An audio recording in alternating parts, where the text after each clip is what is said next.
साथियों नमस्कार, मैं विनय स्वागत करता हूं आप सभी लोगों का अपने YouTube channel our past and future पर। और साथियों आज हम लोग डिस्कस करने वाले हैं यूपी ट्रिपल एससी जो पीईटी परीक्षा है उसके सिलेबस के बारे में। तो बहुत सारे सवाल उठते हैं अगर पीईटी परीक्षा का आयोजन हाल ही में कराया जाता है यानी कि 2 से 3 मंथ के अंदर अंदर इसको कराया जाता है या तीसरे महीने में भी अगर इसको कराया जाता है तो you have very less time, समय का अभाव है तो हमें परीक्षा के पैटर्न को विशेष तौर से ध्यान रखना होगा और ये देखना पड़ेगा कि क्या-क्या चीज़ें हमें पढ़नी है और क्या नहीं पढ़नी है। तो ये उत्तर प्रदेश सरकार द्वारा पीटी के लिए जो अनुमोदित पाठ्यक्रम है वो मैं आपके साथ डिस्कस कर रहा हूँ और इसमें आपको बहुत सारी चीज़ों को जान करके फ़ायदा मिलने वाला है। तो सबसे पहले आप जान लीजिएगा कि 100 सवाल आपके परीक्षा में पूछे जाएंगे। टाइम होगा 2 घंटे का और पूर्णांक होगा 100 नंबर का और साथ ही जान लीजिएगा कि 1/4 की नेगेटिव मार्किंग भी आपकी रहने वाली है। तो सारी बातें स्पष्ट हैं। 100 सवाल, 100 नंबर, 2 घंटा यानी कि 120 मिनट आपको समय मिल जाएगा। ज़्यादा समय इसलिए रहता है क्योंकि रीजनिंग और मैथ्स भी दिया हुआ है और 1/4 की नेगेटिव मार्किंग साथ में दी गई है। तो चलिएगा पैटर्न अगर हम इसका देखते हैं तो पैटर्न भी मुझे तो कुछ खास नहीं लगता। तो बस मोटा-मोटा इन्होंने यहाँ पे दे दिया है। हालाँकि यहाँ से बनेगा कि नहीं आप देख सकते हैं कितना पैटर्न अलग है। और कुछ ही चीज़ें यहाँ पे आपको देखने को मिलेंगी। जो पहले 1 से लेकर के 10 सेक्शन हैं वो 5-5 नंबर के हैं और जो 10 से लेकर के 14 नंबर तक के हैं वो 10-10 नंबर के हैं। यानी कि 10 into 5 इक्वल्स 50 और 5 into 10 इक्वल्स 50 यानी कि इस तरीके से 100 सवालों को बांटा गया है। और ये जो 5 सेक्शन है ये आपके बड़े इंपॉर्टेंट हो जाएंगे। बाकी ये सेक्शन आप देख सकते हैं। पहला है इतिहास का। इसमें आपको पढ़ना है सिंधु घाटी की सभ्यता यानी कि आपको यहाँ पे छोड़ देना है पाषाण काल।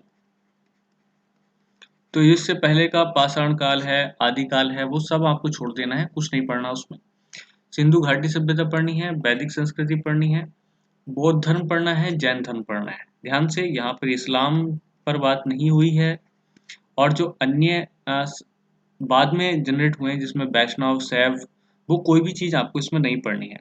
ये मैं तब की बात बता रहा हूँ कि जब अगर आपने तैयारी प्रॉपर नहीं की है और अगर आप प्रॉपर तैयारी कर रहे हैं पहले से ही तो आपको सारी चीज़ें पढ़ लेनी चाहिए क्योंकि ये कोई पैटर्न नहीं है। इस तरीके से पढ़ करके आप अपना ही थोड़ा सा नुकसान उठा सकते हैं। तो लगातार पढ़िएगा। मौर्य वंश पूरा नहीं पढ़ना, बस उसमें सम्राट अशोक विशेष तौर से ध्यान रखिएगा। गुप्ता वंश में समुद्रगुप्त और चंद्रगुप्त सेकंड। हर्षवर्धन पूरा पढ़ना है। और राजपूत काल में आप देखेंगे कि इसमें गुज्जर प्रतिहार वंश, चौहान वंश, कलचुरी चेदी और इस तरीके के बहुत सारे जो वंश हैं वो आपको देखने को मिल जाएंगे। सल्तनत काल और मुगल काल अगर जोड़ दें तो मध्यकालीन भारत ये पूरा हो जाता है। तो यहाँ कुछ नहीं छोड़ा गया है। इसमें आप देखेंगे कि फिर मराठा और ब्रिटिश साम्राज्य का उदय और प्रथम स्वतंत्रता संग्राम यानी कि 1857 की क्रांति। ब्रिटिश राज का सामाजिक आर्थिक प्रभाव ये जरूरी है पढ़ना। और ये थोड़ी सी पीडीएफ इन्होंने ही ऐसी दी है, यहाँ पे कुछ विशेष तौर से क्लियर नहीं है, पता नहीं किस प्रकार से इसको सेट किया है या फिर पुराना ही ऐसे ही चेप दिया है। तो आप ऐसे ही समझ लीजिएगा। उसके बाद 5 नंबर का अगर हिस्ट्री में भी आपको कुछ पढ़ना है तो आप विशेष तौर से फोकस करिएगा भारतीय राष्ट्रीय आंदोलन पर। भारतीय राष्ट्रीय आंदोलन अकेला 5 नंबर का है जबकि पूरी हिस्ट्री एक साइड में है, आप देख सकते हैं। यानी कि अगर इतिहास हम लोग लें तो ये है आपका पूरा 10 नंबर का, अगर इसको अलग नहीं मानते। तो भारतीय राष्ट्रीय आंदोलन तो आप पूरा ही देखिएगा, इसमें तो कोई दो राय है ही नहीं। ये सब चीज देखिएगा। स्वाधीनता आंदोलन के प्रारंभिक वर्ष, स्वदेशी आंदोलन, सविनय अवज्ञा आंदोलन, इसमें महात्मा गांधी और अन्य नेताओं की भूमिका। स्वदेशी आंदोलन मतलब 1905 वाला और सविनय अवज्ञा आंदोलन मतलब 1930-31 वाला। यहाँ पर आप देखना चाहते हैं तो यहाँ पर जो ऐड नहीं किया गया है वो है असहयोग आंदोलन। ठीक, तो आप अगर यहाँ पे इसके हिसाब से चलें पैटर्न के हिसाब से तो यहाँ पर असहयोग आंदोलन नहीं दिया हुआ है। आप जैसा उचित समझे वैसे कर लीजिएगा, क्योंकि महत्वपूर्ण तो ये भी है, लेकिन फिर भी इन्होंने क्योंकि 2 ही आंदोलन दिए हैं, तो फोकस आपको इन्हीं आंदोलन पर करना है। ठीक है, आप अगर पैटर्न से विचलन शो करेंगे तो आपको दिक्कत हो सकती है।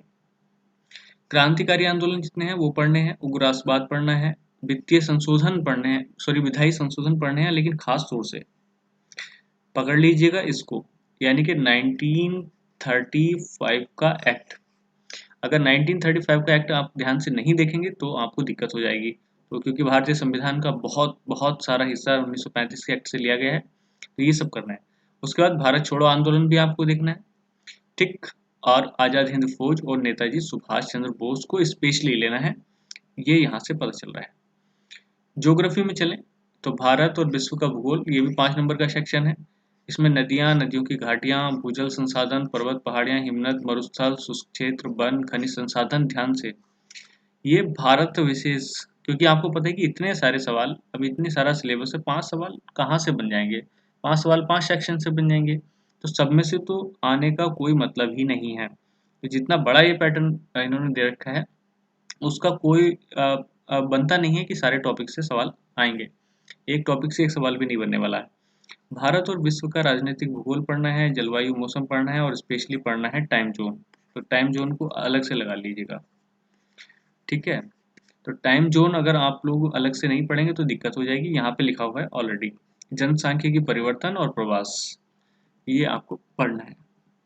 भारतीय अर्थव्यवस्था में देखेंगे, आपको स्पेशली भारतीय अर्थव्यवस्था देखनी है 1947 से 1951 तक। खास बात ये है, सारी अर्थव्यवस्था नहीं पढ़नी है, पूरी इकोनॉमी। तो आज़ादी से लेकर के 1991 तक की हमें पढ़नी है, जब 1991 में यहाँ पर भारत में मंदी का दौर आया तब तक। योजना आयोग भले ही समाप्त हो गया हो, लेकिन पढ़ना अब भी है, पंचवर्षीय योजनाएं भी पढ़नी है।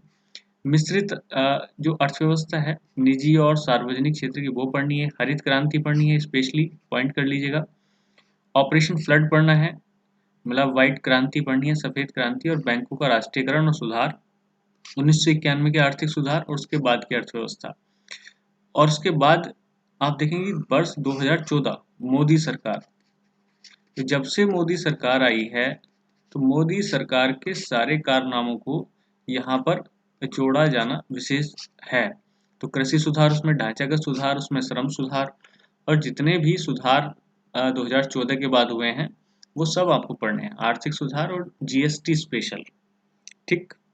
अगला सेक्शन भारतीय संविधान का, पेवेट का, ये भी 5 नंबर का है। तो इसमें आप देखेंगे भारतीय संविधान में भारतीय संविधान की मुख्य विशेषताएं, नीति निर्देशक तत्व, मौलिक अधिकार, कर्तव्य, संसदीय प्रणाली, संघीय प्रणाली, संघ और केंद्र शासित प्रदेश, केंद्र राज्य संबंध, न्यायिक ढांचा, उच्च न्यायालय, जिला प्रशासन, स्थायी निकाय और पंचायती राज संस्थाएं। कुछ छोड़ा ही नहीं है, लेकिन 5 सवाल कहाँ से बनाएंगे कुछ पता नहीं है। बस यहाँ पे कुछ जो आयोग हैं, ठीक है, आयोग इसमें नहीं शामिल किए गए हैं, तो चाहते हैं तो अगर आपको अपना कम समय में सिलेबस कंप्लीट करना, तो आप आयोग छोड़ सकते हैं। तो कोई से भी आयोग हो, चाहे वो संवैधानिक हो या गैर संवैधानिक, या जो दोनों ही नहीं है वो ना भी हो, तब भी काम चल जाएगा एक बार को आपका। तो ये इस तरीके से आपको करना है, तो बात को समझते रहिएगा। छठा सेक्शन है भारत सामान्य विज्ञान का, जनरल साइंस का। तो इसमें तो भौतिक भूगोल, रसायन विज्ञान और जीव विज्ञान तीनों ही है, 5-5 नंबर के सेक्शन, ये पढ़ लेने। प्रारंभिक गणित में आप देख सकते हैं, ज़्यादा बड़ा इन्होंने सेक्शन नहीं किया है, 5 नंबर का सेक्शन है। पूर्ण संख्या, भिन्न और दशमलव, प्रतिशतता, साधारण अंकगत समीकरण, वर्ग और वर्गमूल, घातांक और घात, और औसत। तो आप समझ सकते हैं कि अगर आप आर.एस. अग्रवाल की बुक पढ़ें तो शुरू के ही औसत तक आपके जो चैप्टर हैं वो आपके ये सारे कवर करा देते हैं। तो आप अगर चाहते हैं तो मोटा मोटा हिसाब किताब इसमें है, देख लीजिएगा पढ़ना चाहते हैं तो। जनरल हिंदी, सामान्य हिंदी में आप देखिएगा, संधि है, विलोम है, पर्यायवाची है, वाक्यांश के लिए शब्द हैं, लिंग है, जेंडर है, संस्कृत भिन्नार्थक शब्द, मतलब सुनने में एक जैसे आते हैं लेकिन अर्थ अलग अलग, मुहावरे, लोकोक्तियां हैं, सामान्य अशुद्धियां हैं, लेखक और गद्य पद रचनाएं हैं। 8 नंबर सेक्शन पूरा हो जाता है। यहाँ पर आप देखेंगे कि जो इससे अलग चीज है, जिसमें संज्ञा, सर्वनाम, विशेषण, क्रिया विशेषण, ये जो नीचे की चीजें हैं वो आप लीव कर सकते हैं, यानी कि विशेष तौर से जो फोकस किया गया है वो केवल और केवल वोकैब पर, तो वो क्या आप अपना कंप्लीट करिएगा हिंदी का और अपनी तैयारी को स्मार्ट बनाइएगा। 9 नंबर सेक्शन पे इंग्लिश है, इसमें भी 5 नंबर का है। व्याकरण आना है और अपठित गद्यांश पर आधारित प्रश्न आने हैं, तो ये 5 नंबर का सेक्शन है। फिर देखिएगा नीचे रीजनिंग है, रीजनिंग में सारी रीजनिंग नहीं है, लॉजिकल रीजनिंग है। बृहत और लघु यानी कि बड़ा छोटा कौन है, ये क्रम बताना है। संबंध रिलेशनशिप, समूह में से भिन्न को अलग करना, मतलब 4 ऑप्शन होते हैं, एक अलग होता है उसको अलग करना। कैलेंडर घड़ी है, कैलेंडर और घड़ी स्पेशल है, आप ध्यान से, तो ये सेक्शन थोड़ा सा हार्ड पड़ता है, थोड़ा सा, ज़्यादा नहीं, तो आपको इसको याद कर लेना है। कारण और प्रभाव याद करना है, कोडिंग डिकोडिंग करनी है और निगमनात्मक, इतने सारे चैप्टर जितने इन्होंने दे दिए और सवाल 5 नंबर के। कहने का मतलब है कि सारे में से सवाल आने का कोई मतलब ही नहीं है।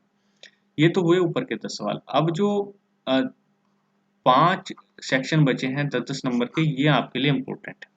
तो मैं विशेष कहना चाहूँगा कि यहाँ पर सबसे ज़्यादा आपको ध्यान रखना है करंट अफेयर्स का। तो क्योंकि 10 नंबर की आनी है, पूरे विश्व की और भारत की आनी है, तो स्पेशली आपको करंट याद करना है। दूसरा है जीए, जनरल अवेयरनेस। भाई इसमें कुछ भी पूछा जा सकता है, आप देख सकते हैं पड़ोसी देश, देश राजधानी मुद्रा, राज्य केंद्र शासित प्रदेश, संसद, राज्यसभा, लोकसभा, जो मतलब ये तो पूरा कवर करता है हमारा सिलेबस अगेन दोबारा से। तो इसमें राष्ट्रीय अंतर्राष्ट्रीय दिवस, विश्व संगठन मुख्यालय, पर्यटन स्थल, कला संस्कृति, भारत और विश्व के खेल, अनुसंधान संगठन, प्रसिद्ध पुस्तक लेखक, पुरस्कार विजेता, जलवायु परिवर्तन, ये सब तरीके से आपके हो जाते हैं कितने मार्क्स के, 10 मार्क्स के। उसके बाद आप 13 नंबर सेक्शन देखिएगा, अपठित हिंदी गद्यांश का विवेचन और विश्लेषण। 5 सवाल आएंगे 10 नंबर के, तो आप यहाँ से देख सकते हैं।